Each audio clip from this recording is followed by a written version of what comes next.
Hi guys, so here is your lesson for Monday, April 20th, and today we're starting a new unit called factoring. This is nothing real new. You've done factoring before, finding the GCF of two numbers. So first of all, before we start factoring, finding the greatest common factor, let's talk about the difference between factor versus multiple, okay? Factors are numbers that are multiplied to get a given number. So the factors of 12 are going to be 1, 2, 3, 4, 6, and 12. And that's it, okay?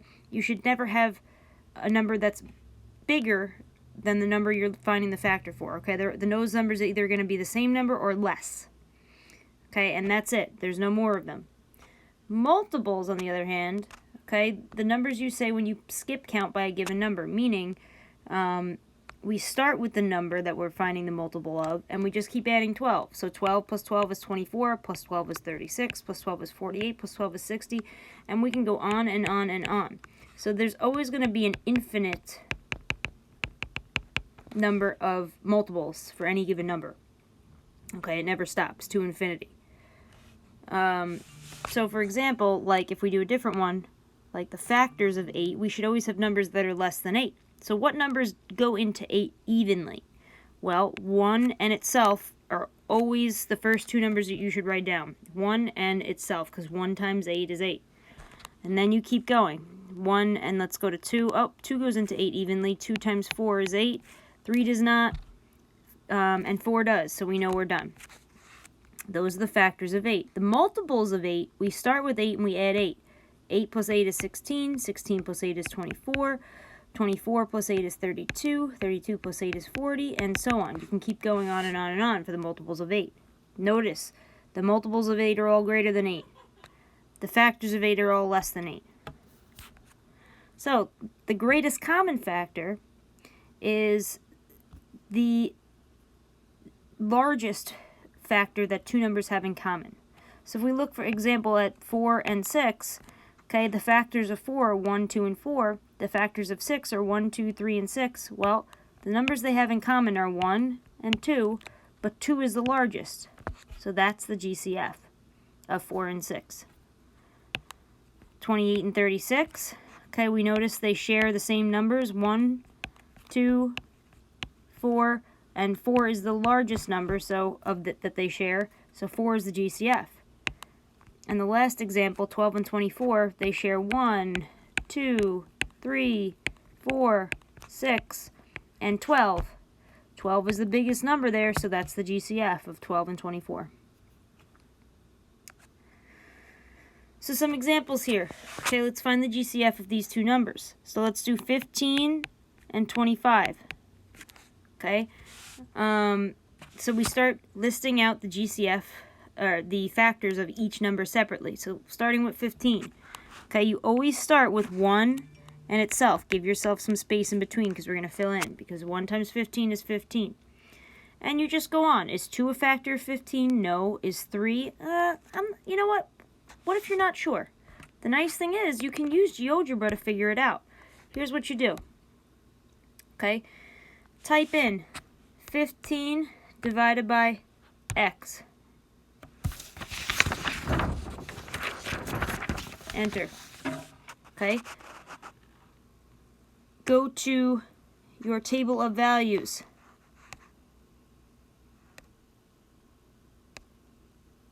We go from 0 to 15. Okay? And if you look, you can actually find the factors in the table of values. So when I look at this, I see 0 and infinity. That's not a factor. I'm only looking for numbers that are whole numbers. If there's a decimal involved, we don't want that pair of numbers. So I go to the next one, 115. Oh, those are two whole numbers. Those are factors. I already have 115 in my chart, so I go back to my table of values. 7.5, no. 3 and 5. 3 times 5 is 15. Perfect. So I'm going to add in 3, and I'm going to add in 5. And let's see if there's any more. Are there any more whole numbers here listed? 5 and 3. We already wrote that, though. We don't need to write it again. Okay? And lastly, whole numbers 15 and 1. Again, we already wrote 15 and 1 down here. So those are all the factors of 15. Now let's go to 25. Let's find the factors of 25. We go to our graphing calculator. If you already know the factors, you can just write them down. But if you're unsure of your multiplication tables, this is how you can figure it out. Okay, I go to my table of values. Again, your table of values, we might need to edit the x. Should always be from 0 to the number we're trying to find the factor of. So this one's from 0 to 25. Okay, and I look for whole numbers. Okay, whole number pairs. So the first one I have 0 and 20, or 1 and 25. That works. They're both whole numbers. So I'm going to write 1 and I'm going to write 25. Let's go back. 2, 3, 4, oh, 5 and 5. That's right. That makes sense. 5 times 5 is 25. And I'm going to go back one more time and look for any more whole numbers that exist here. All the way to 25. And 25 and 1, but we already wrote that. So here's our chart. Okay, we have 1, 3, 5, and 15, and if you want to clean it up a little bit so that they kind of are close together, you can do that as well. Okay, so now we circle all the numbers that they have in common. Okay, well, you're always going to share 1. But do they have any other numbers in common? Oh yeah, 5. Okay, the biggest one out of 1 versus 5, 5 is greater, so the GCF of 15 and 25 is 5. Alright, 12 and 27.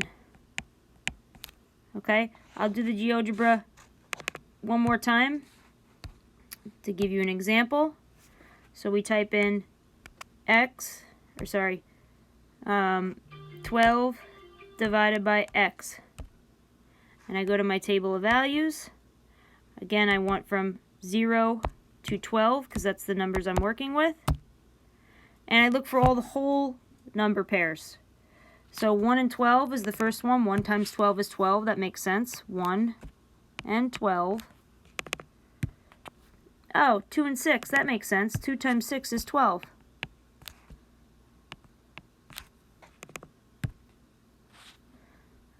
Three and 4. And 4 and 3, same thing. 3 times 4 is 12. And that's it. That's all the whole number pairs there. Okay. We also have 12 and 1 at the bottom, but that's the same thing as 1 and 12. Okay, so you can do that again if you don't know the factors of 27. You can go back to your GeoGebra and type in 27 divided by x and look at the table of values from 0 to 27. You should get 1, 3, 9, and 27. Those are all of the numbers that evenly divide 27. Okay, and now we just find our common number. So they share 1, they have in common, and they share 3. 3 is the bigger number out of all of those, so we pick 3. GCF of 12 and 27 is 3. Alright, 3 number pairs. Same thing. Okay, I'm going to go through each one of these and list out the factors. Okay, the factors of 20. 1 times 20 is 20. Does 2 times 10, that works, is 20. 3 doesn't go in, 4 goes in. 4 times 5 is 20. Okay, and then once we hit 5, we know 5 times 4 is 20. We're done. There's no other numbers that go into 20 evenly. We've listed them all from least to greatest. Okay, 24. 1 and 24. Now, 2 goes in. 2 times 12 is 24. 3 goes in as well. 3 times 8. And 4 times 6. 5 does not go into 24. And 32. 1 and 32, always. Okay, it's an even number, so we know it divides by 2. 2 times 16 is 32. 3 does not go in. 4 does go in. 4 times 8 gives me 32. 5 does not go in. 6 does not go in. 7 does not go in. So we get back to 8, and once we've hit 8, we know we've covered all the numbers. Okay, so now we find the greatest common factor. They all share 1. They all share 2. Do they all share 4? Yes. How about 3? No. 5? No. 6, no. 7, no. 8, no. And it looks like 4 is the GCF. That's the greatest number that they share, that they all have in common. And the last example here. Okay, we have 66, 77, 22. Factors of 66 is 1 and 66, 2 and 33, 3 and 22, and 6 and 11. Okay, 77 is a little simpler.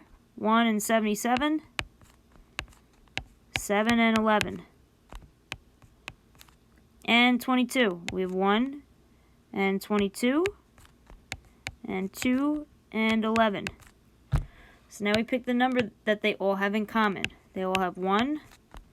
They all have, they don't all have 2. How about 3? No. 4, 6? No. 11. And that's the last number they all share. So 11 is the GCF. One more slide, guys. Okay, so the biggest difference between finding the GCF in elementary school and finding the GCF in algebra is that we add in variables. Okay, so when we have 3 different variables here, we're still finding the number the same way we've done before. Okay, so we have 15, 35, and 10. So we list out the multiples, or the factors of each number.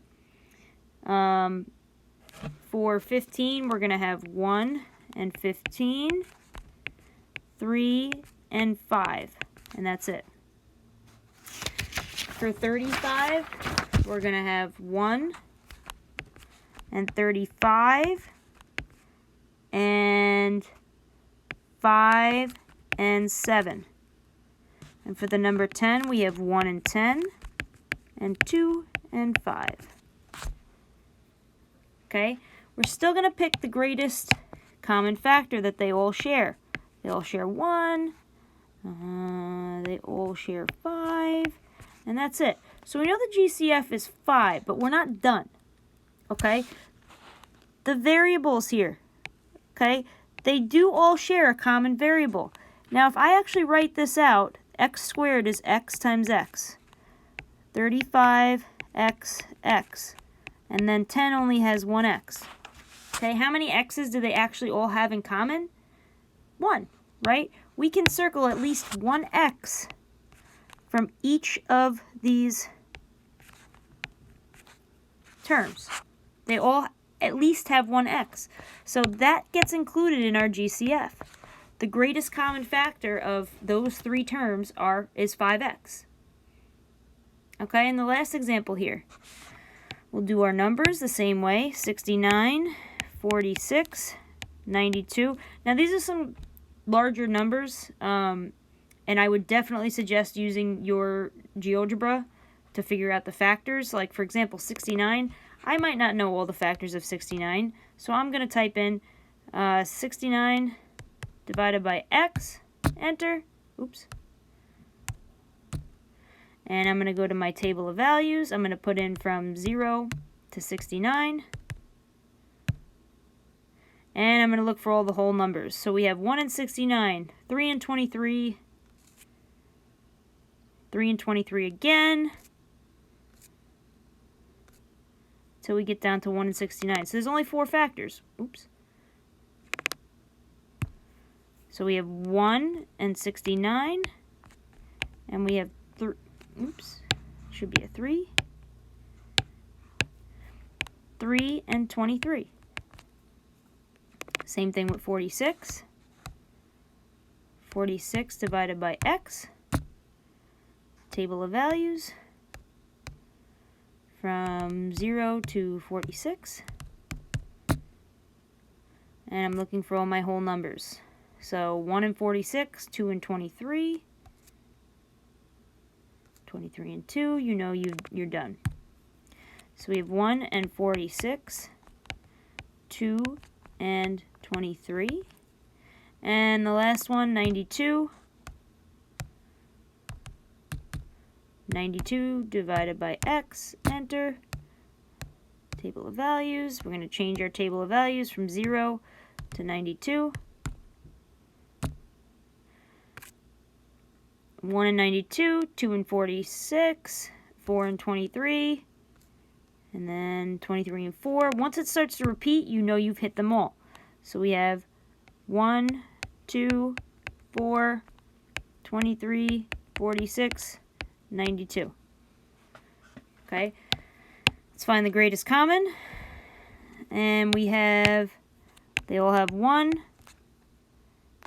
They all have 23. So 23 is the number they have in common. Now let's look at their variables. So if I write out each one of these separately, okay, I have 69xxy, right? Because x squared is xx. 46xy doesn't change. And 92x, y squared, so it's y. Okay, now let's figure out what they share. Right? They all have at least one x and one y. Typically, you look at the variable or the term that has the smallest amount of variables, it has an xy. Does every other term also have an x and a y, at least one? Yes. So, our common variable is xy. So 23xy is the GCF of those 3 terms. Oh, sorry, I should have put these in here too. Okay, so if you need more help on, need some more help with factoring the greatest common factor, you can go to either of these links at Khan Academy or YouTube, and it will help explain some more examples for you. All right, that's it for today, guys. Have a great day. Bye.